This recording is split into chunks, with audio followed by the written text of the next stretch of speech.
All right, good evening, everyone. We would like to welcome 2025 FedEx St Jude Championship winner, Justin Rose.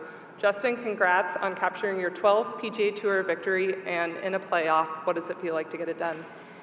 Oh, wow. I'll tell you what, it feels amazing to get it done. I mean, today was obviously a great opportunity starting the day. There were a lot of, I guess for me, storylines involved, playing with Tommy, one of my best friends out here on tour, clearly, Scotty right there, a whole chasing pack. But, starting the day one back, clearly, that's an awesome opportunity to have a chance at winning a tournament. But kind of wasn't going my way. Front nine was slow for both me and Tommy. So, I feel like there were loads of guys, there were four of us in the mix heading into the back nine. And I stalled a little bit. But then, the last 5 holes, I played some of my best golf. And I kind of felt like I pulled it together when I really had to. And then even in the playoff, I continued to hit great shots.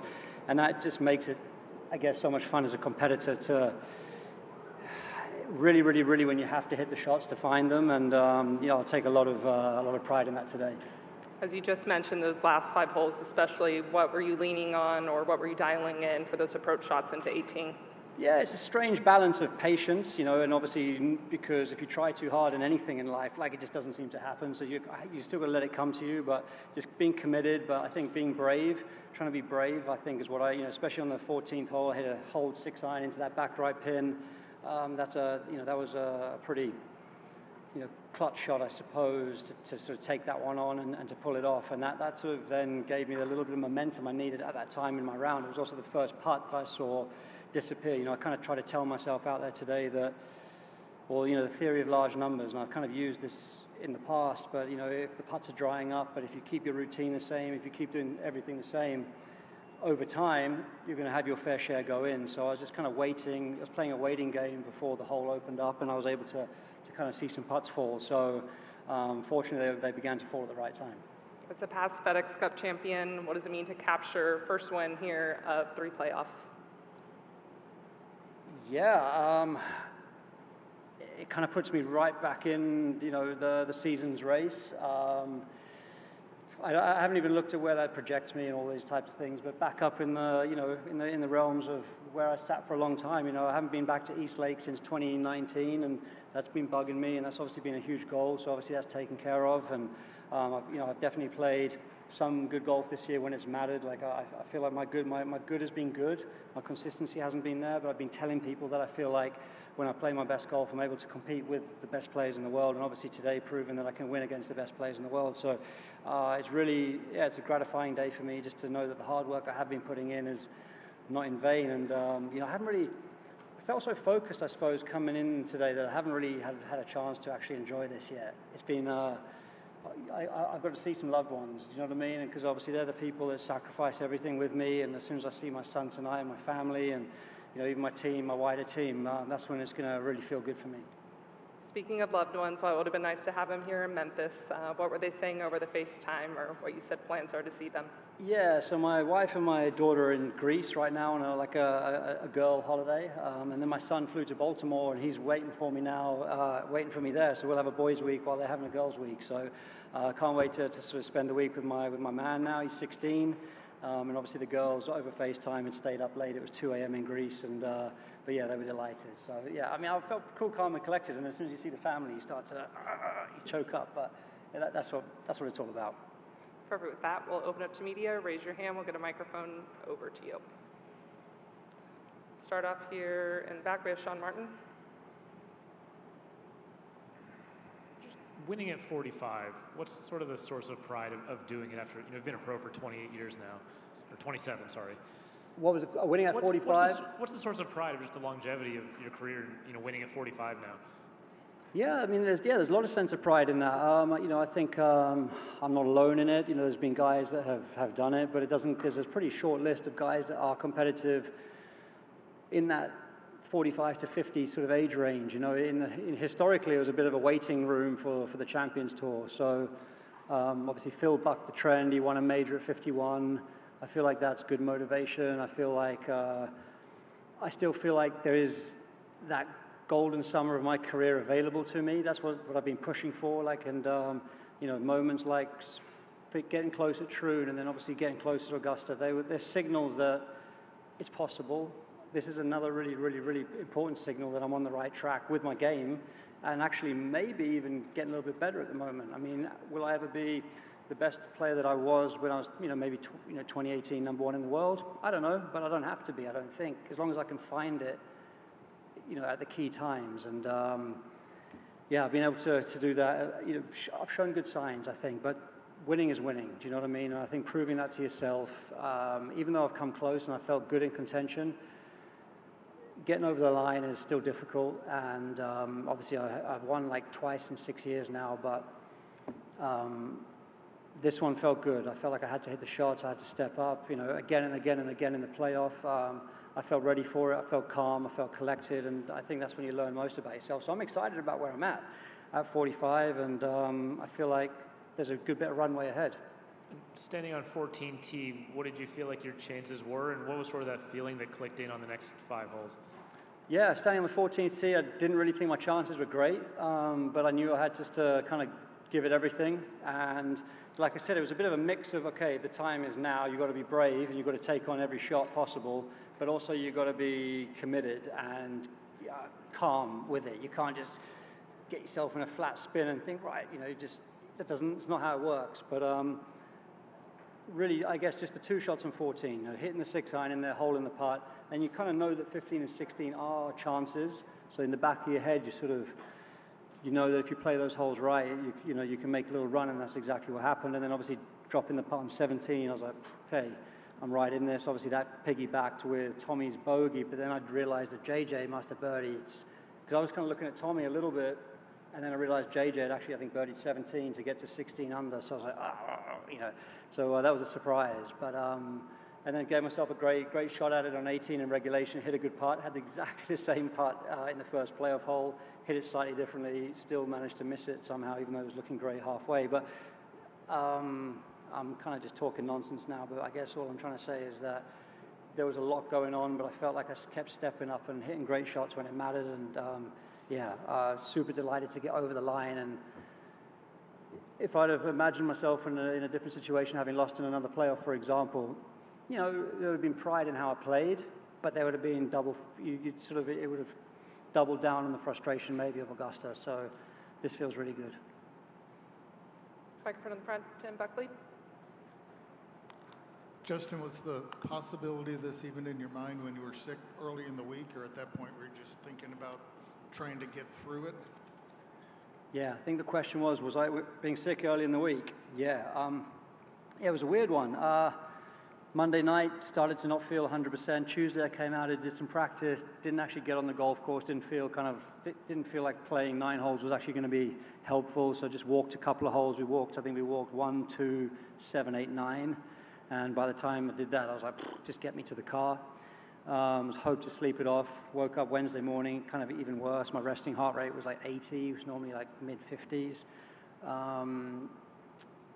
And I remember pushing myself through a Pro-Am early this year in Philadelphia, and actually ended up withdrawing from the tournament by Saturday. So I tried to learn that lesson, and I, pulled out the Pro-Am, unfortunately, on Wednesday, and was able to kind of get a lot of rest in that day and sleep. And by the time Thursday came around, I felt pretty reasonable. So in hindsight, a couple less days in the heat, couple less days on the golf course maybe helps give you that mental freshness come Sunday. That's definitely possible. So certainly wouldn't have projected myself to be sitting here right now when I was thinking Wednesday morning how the week was going. And did you feel drained at all during the playoff because of being sick earlier, or were you just on adrenaline at that point? No. Obviously I came out and shot 64 on Thursday. So once that was behind me, I was fully into the week. I've been very disciplined this week on my recovery, on my hydration, on my diet. But I think all the players are this week.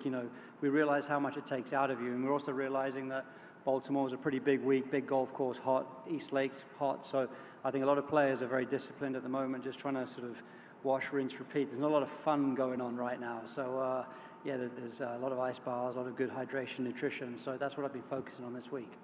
Maybe tonight I might break a couple rules. Yeah. Directly behind me, Jason.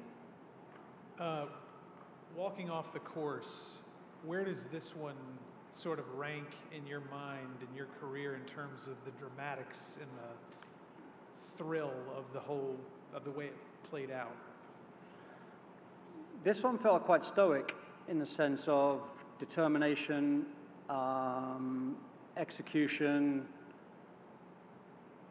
There were kind of a few different agendas, playing with Tommy, playing in great spirits in that group, and then kind of turning into the playoff and then being that dynamic as there always is with USA, Europe, obviously Ryder Cup around the corner. But I just felt like I just stayed really calm with it all and felt very much just one foot in front of another. Just didn't really, so all of the other stuff that was coming at me, I just felt like I really deflected a lot. And because I did such a good of deflecting a lot, I think I deflected a lot of the emotion and the joy of the actual winning moment. So it was quite, in some ways, quite a calm win. Even though I think when I look back at it, it was pretty it was fireworks. There were some great shots and birdies and putts and a lot to look back on. And I'm going to enjoy watching this one back, if I'm honest. But in the moment, I was pretty flatlined. Did that catch you off guard? Were you surprised by the fact that it was so calm? Yeah, a little bit, but I think it's testament to sort of how good I felt under pressure or how I had to control my mind under pressure. So, yeah.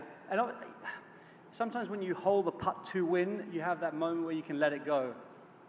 I'd hold the putt and then I'm waiting for JJ to essentially miss the putt to win. So there's not that massive spike of adrenaline moment. It's like that relief moment.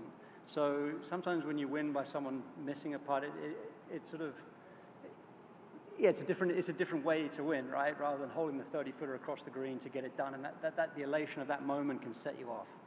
Yeah. Moving over to the left side, here we have John, then we'll go back to Parker. Justin, with the playoff being on the same hole, how much of a mental challenge was it for you and JJ to try to figure out, what to do again and again and again, and how to approach the same hole 3 different times? Yeah, so I've never really played that hole the way I played it today. Never hit driver off that hole. I've never really been able to cover the left side.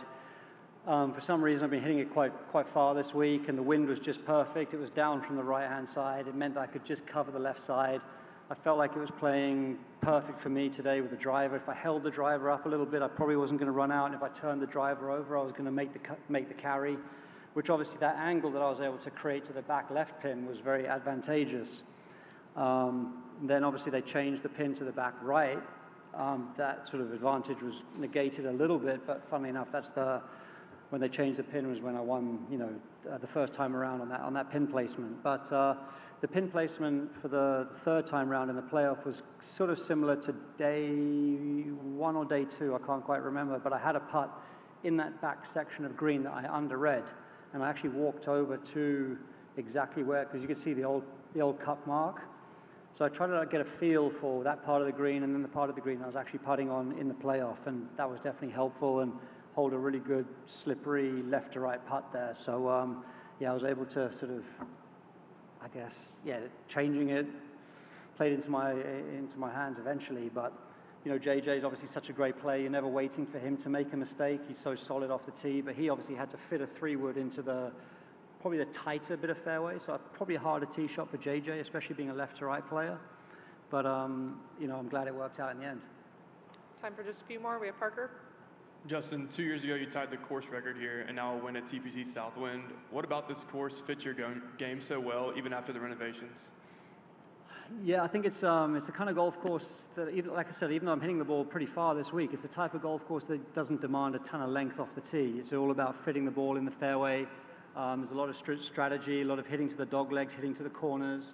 Obviously, Bermuda rough, I think, is such a great way to play. And I think the rough was thicker this year than we've had it in years past. But, it's a thinking man's golf course from that point of view. And it really, fairways and greens get rewarded here a lot. But I have been able to go low here. Yeah, I've had a 61 here. This week was able to, fit in some pretty good scores. So I think it's also the greens are pure. I putt well on Bermuda, I guess, and I'm pretty comfortable reading them. There's not a ton of slope on them, but fairways and greens, man, I respect that, and that's how I like to play my golf. If you look at the tournaments I've won through my career, it's been on the type of tracks that there's a little bit more strategy involved than just sending it. Going back to the playoff, you had a longer tee shot than JJ each of the 3 times. What was your strategy on that, and were you trying to get to a certain number with your approach shot? What I liked about the tee shot was just the way the angle was and the way the wind was, that if I pulled it, I was going to go further left where the carry is longer, but typically if I pulled it on the wind, it was going to carry further, and if I pushed it a little bit up into the wind, it was going to land shorter. But the way the hole sets up, that was a good miss profile for me. So, yeah, I wasn't trying to hit to a specific number per se, but yeah, if I hit a good tee shot, it was going to leave me sand wedge in my hand. So that was obviously a green light, trying to make birdie. You're trying to close it out. We'll finish up with Jason, unless there are any others. How did you keep from falling backward into the water on that one shot? Oh, thank God. I don't know. It's kind of I like reckon the it was Matrix. close. It was nearly a Woody Austin moment for sure. Yeah, just pure embarrassment kept me from falling in the water, I think, 100%. Yeah. Perfect. That's all the questions we have. Justin, we right. appreciate the time. Thanks, And guys. again, congrats. All right. Awesome.